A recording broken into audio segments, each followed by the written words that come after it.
I moved into my Denver apartment complex in early February, right after a tough breakup and a messy job shift. The place was nothing fancy. Two-bedroom unit on the second floor, cracked pavement in the parking lot, and that eerie fluorescent hallway lighting that never fully worked. But it was quiet, affordable, and just far enough from my ex. My neighbor directly below me was in Unit 106. The name on the mailbox read E. Granger. I never saw him move in, and for the first couple of weeks, I never saw him at all. But late at night, always after midnight, I'd hear something strange. Not loud, not angry, just pacing. Slow, heavy footsteps circling the apartment below mine, as if someone was walking a perfect square over and over again. It always started at 12:33 a.m. and stopped exactly at 3:03 a.m., like clockwork. At first I thought nothing of it. Maybe the guy was just insomniac or weird. I even laughed it off. But something about the precision bothered me. It wasn't until the third week that I finally saw him. Or I think I did. I'd just returned from a late grocery run. As I walked down the hallway, I noticed someone standing completely still at the far end, near the laundry room. Tall, thin frame, pale face, dressed in a long gray robe. I blinked. He was gone. I mean it, I didn't look away, just blinked, and he wasn't there anymore. I walked fast to my unit and locked the door. That night the pacing started again, only this time it was slower, dragging almost. I pressed my ear to the floor and could actually hear the thud. Drag. Thud. Drag.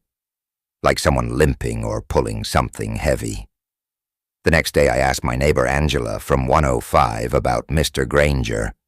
She looked confused. "That apartment's been empty for months," she said. "Some guy died in there last fall. The complex said it's under renovation." I told her I'd been hearing someone down there. Her face changed. "You shouldn't joke about that. He wasn't found for 3 weeks. Cops said his body was too decomposed to ID properly. We just knew the name on the lease." That night, I didn't sleep. Around midnight, I stayed up staring at the ceiling. When 12:33 hit, I heard it again. Only this time, I grabbed my phone, turned on the voice recorder, and followed the sound. I went downstairs and stood outside 106. The door was sealed with a maintenance notice and a security chain, but the sound was clearer now, dragging footsteps, like someone circling endlessly just a few feet behind that door. I held my breath and listened closer. Then it stopped. Knock, knock, knock. 3 slow, dull thuds from the other side of the door. I ran. Full sprint back upstairs, locked my door, and waited. The pacing didn't continue that night. Nothing happened for 2 days. I started to think maybe I imagined it. Then on the third day, a letter slid under my door, just a plain white envelope. No name. Inside was a single Polaroid photo of me, asleep in my bed. The timestamp on the photo, 2:41 a.m., the same night I stood outside 106. I went to the building office immediately. They claimed no one had a key to 106 except maintenance, and it was supposed to be locked from the outside. I begged them to check the unit. Finally, the manager agreed. We went down together, key in hand. The door creaked open, and the room was completely empty.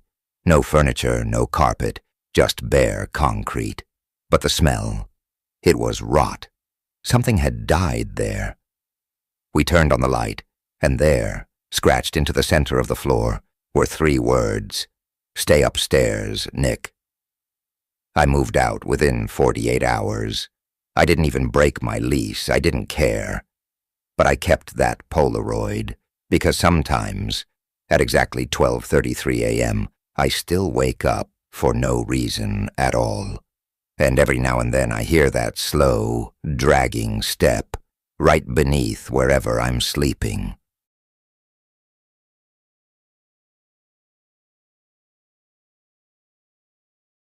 When I first moved into Maplewood Apartments in Portland, I was desperate for quiet. Working night shifts at the hospital left me drained, and my last place was too loud, too chaotic. Maplewood was clean, quiet, and just far enough from downtown. My new neighbor, Mrs. Evelyn Dawson, in Unit 9B, greeted me the day I moved in. She looked to be in her early 60s, short gray hair, elegant clothing, and always wore red lipstick. She had this warm, motherly presence that made you want to trust her immediately. "Welcome, dear," she said, handing me a small tin of lemon cookies. "Let me know if you ever need anything. I'm always home." That first week, I would see her almost every afternoon, watering her plants, sweeping her doorstep, or just smiling politely as I passed. We never spoke much beyond hellos, but it was comforting to have someone like her next door. But then the noises started. Around 2 or 3 a.m., I'd hear what sounded like muffled shouting through the walls. I thought maybe it was the TV, but it was too distorted, too frantic, more like a voice crying or pleading. Then there was the scraping, like metal dragging slowly across the floor, and occasionally a loud knock, as if someone had fallen or thrown something. The next morning, I asked Evelyn if everything was all right. She smiled sweetly. "Oh dear, I must have fallen asleep with an old film on. You know how those war movies are. So loud." Her answer made sense, kind of. But that night the sounds returned. Only now I could hear something that turned my stomach. A low whispering, almost chanting, repeating the same words I couldn't make out. It went on for minutes, then suddenly stopped. I got up and put my ear to the wall. Silence. Then 3 loud knocks on the shared wall. I jumped back. The next day, Evelyn left another tin of cookies at my door with a note. "For those long nights, hope you're sleeping better." E. That's when I started keeping a journal. I wrote down every time I heard something. Screams at 2:17 a.m., metal scraping at 3:03, a woman sobbing softly through the vent. I even recorded it once on my phone and played it back at work for my friend Tara. Her face went pale. "That's not TV. That sounds like someone being tortured." I reported it to management, but they brushed it off. "Ms. Dawson has been here for years. She's harmless. Probably just has the volume up too high." Still, I couldn't shake the feeling that something was terribly wrong. I knocked on Evelyn's door one afternoon. She answered wearing the same red lipstick and offered me tea. Her apartment was spotless. Lavender candles, porcelain dolls, and an antique gramophone, but something was off. There were locks, so many locks. Not on the doors, but on her closets, kitchen drawers, even the cabinet beneath her sink.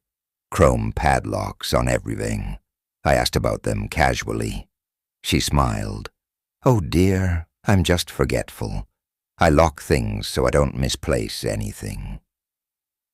That night I barely slept. Then one evening while taking out my trash, I saw something that made my blood freeze. As Evelyn closed her apartment door, I saw a woman's hand, pale, trembling, reach out from behind a curtain in her living room window, just for a second. Then it vanished. I stared at the window for a long time, but it remained still. The next morning, I knocked on her door. No answer. I called the police. They came. 2 officers. When they entered her unit, Evelyn was calm, almost cheerful. She invited them in, acted confused, offered them cookies, but within minutes, they found it. A hidden latch beneath a living room rug that led to a tiny, locked basement, one that wasn't on the building's blueprint. Inside, they found a girl, 19 years old. Her name was Hannah, reported missing 3 months earlier. She'd been drugged, chained, and kept in near darkness. Evelyn had been dressing her, feeding her, talking to her like a daughter. The officers took Evelyn away as she passed me in cuffs.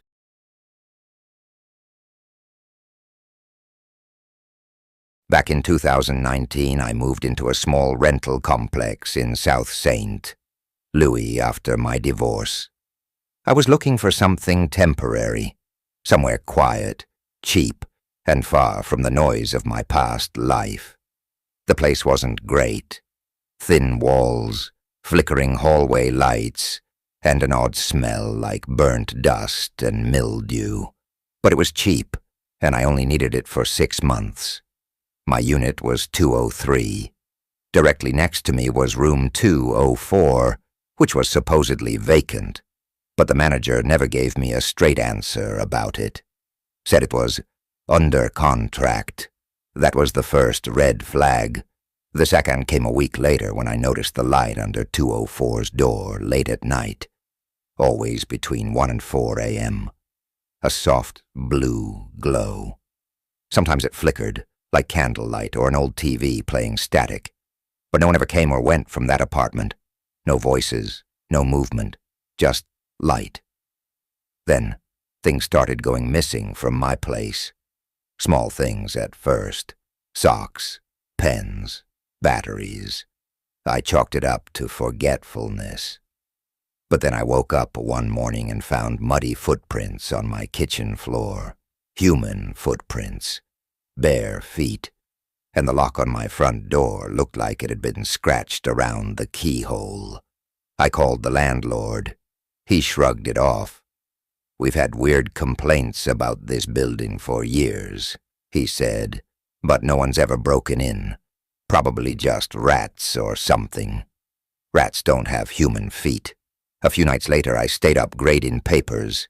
Around 2:15 a.m., I heard soft tapping from the shared wall with 204.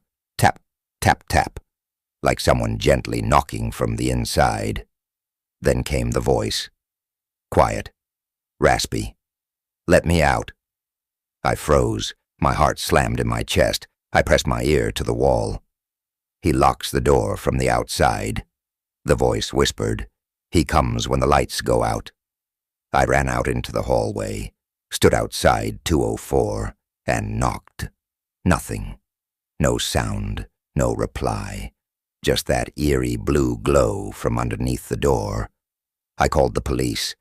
When they arrived, the officer knocked, then opened the door with the building manager's key. What we saw was burned into my memory forever. The room was completely dark, except for dozens of candles placed in a circle on the floor. In the middle of the circle sat an old TV, flickering static. Around it were dozens of Polaroids, photos of people sleeping in their beds. Some were men, some were women. One was me. I was in bed, clearly from the night before. The officer moved further in and found a crawl space behind the kitchen wall. Inside they found a small mattress, stained sheets, and ropes. Someone had been living in that wall, but the scariest part, there was no sign of the person who'd been sleeping there. No trace, no name, no records. Just those photographs, and a small piece of paper taped to the wall that read, "The neighbor never looks until it's too late." I moved out the next day.